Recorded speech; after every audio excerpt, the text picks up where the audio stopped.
Oi, gente! Vim aqui contar uma coisa pra vocês muito interessante. Dia 23 de setembro, sexta-feira da semana passada, nós tivemos a publicação de um caso clínico na revista de desordens gastrointestinais que foi muito, mas muito interessante, principalmente porque envolve alimentação. Quer saber o que foi?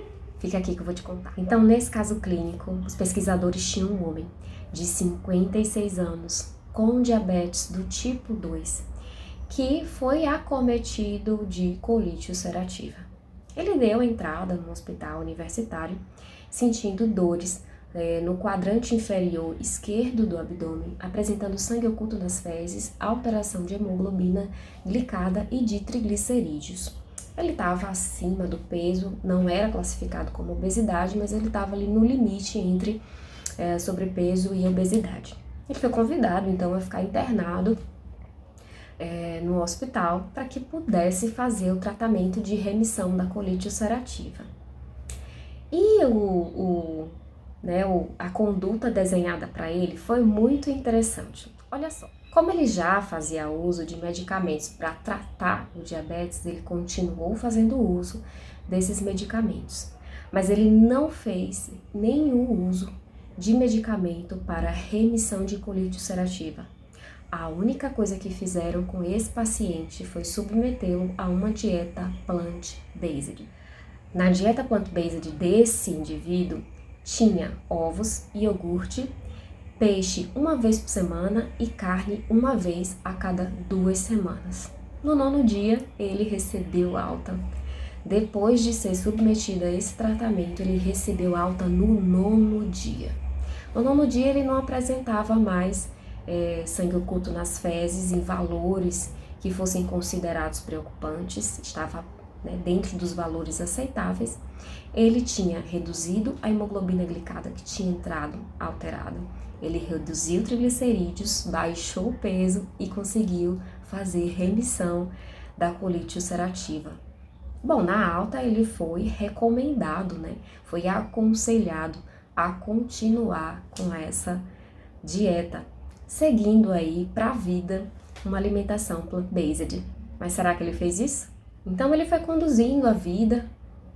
Meses depois ele teve uma recidiva. Na ocasião da recidiva, aí sim foi utilizado o medicamento. E aí no medicamento que é tipicamente utilizado, ele teve uma melhora muito rápida. O corpo dele respondeu de uma maneira muito rápida.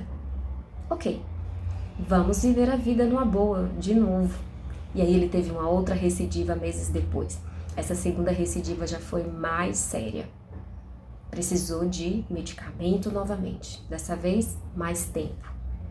Conseguiu fazer remissão. E aí, em conversa com a equipe médica, com a equipe que o acompanhava, então ele revelou que justamente nessas ocasiões de recidiva, em que ele teve a recidiva, ele tinha relaxado na alimentação. Ou seja, não estava cuidando muito, né?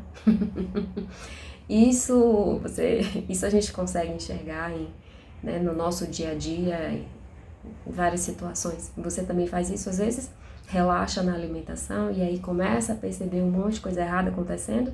Pois bem, foi isso que aconteceu com esse paciente. E nós tiramos algumas lições disso. Primeiro a gente fica com a lição dos próprios autores. Existe relação entre hemoglobina glicada alterada e colite ulcerativa em atividade. Algumas pessoas que têm colite ulcerativa, quando são feitos os exames, a hemoglobina glicada está alterada. Pim! Sabe o que isso nos ensina? Que a gente precisa ter cuidado com a alimentação e controlar o consumo de todos os alimentos que fazem com que eu tenha uma predisposição para o diabetes. Doenças crônicas não transmissíveis, as mais comuns, inclusive o aumento do peso, pode levar a uma maior predisposição para o desenvolvimento do diabetes. Isso é preocupante, é algo para a gente ficar alerta.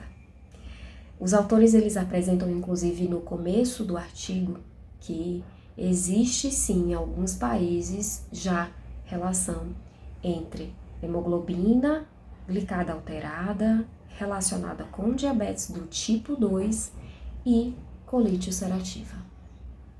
Essa relação ainda não é de causalidade, mas ela já existe. Agora a gente precisa ficar atento e observar. Será que é o seu caso? A outra lição que a gente tira é: se a alimentação plant-based conseguiu resolver a situação dele, será que foi porque ela foi efetiva na saúde intestinal ou foi porque ela conseguiu melhorar os parâmetros de glicemia desse paciente? As duas coisas. A alimentação plant-based é a alimentação que é considerada mais apropriada para o intestino do ser humano.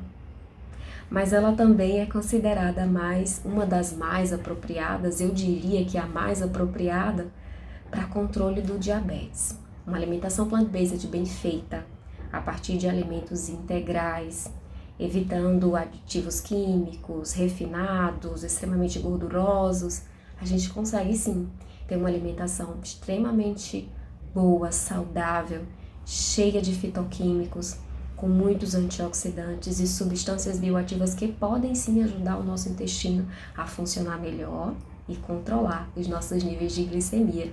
E isso vai repercutir em várias outras áreas. Será que se eu experimentar dieta plant-based eu vou ter remissão da minha colite ulcerativa? Não sei. A gente pode testar. E não custa nada em testar. Se é uma alimentação saudável, se é uma alimentação recomendada pela Associação Americana de Diabetes, pela Associação também do Canadá, vários países já têm recomendado a alimentação plant-based. Por que não testar? Que falta para você testar? E por último, eu quero te fazer um convite. Se você se identificou com esse vídeo de alguma maneira, seja por você, por um amigo, por um familiar seu que enfrenta problemas gastrointestinais, problemas relacionados ao diabetes, doenças crônicas não transmissíveis, hipertensão, enfim, mostra esse vídeo para ele. Entra na minha bio, olha lá, tem um link, você pode conversar comigo no WhatsApp e a gente pode conversar mais sobre esse assunto. Um beijo, até breve.